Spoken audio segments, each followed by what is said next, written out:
And I'm working for Global Digital Innovation Manager at Barry Callebaut. Barry Callebaut is a chocolate manufacturer. We're a B2B manufacturer, so we're selling from large corporate accounts. So when we first started out our MES project, I think we had a very holistic approach. We wanted to go fully paperless, improve traceability, work on productivity increase, OEE, energy improvement. It was a pretty big scope of deliverables that we wanted to improve for our business. In the selection process, we considered quite a lot of different MES vendors, and I would say the selection for AVEVA ultimately came down to the automation level. And I think that was one of the strengths, where AVEVA was presenting system platform as an environment that is able to connect to all sorts of data sources. Because of our growth and mergers and acquisitions, we have a lot of PLCs that we need to connect with. A system platform was kind of the ideal solution. So the flexibility of AVEVA is something that really was essential for us.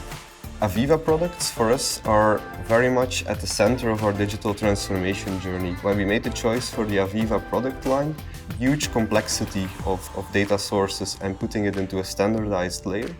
And then we put on top of that a product suite that helps us improve energy, improve our performance and improve our material variance.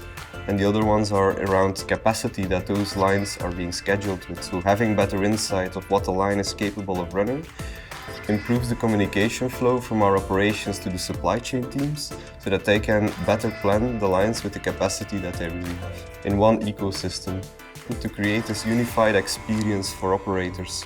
And with AVEVA, I think this is something that we get out of the product line.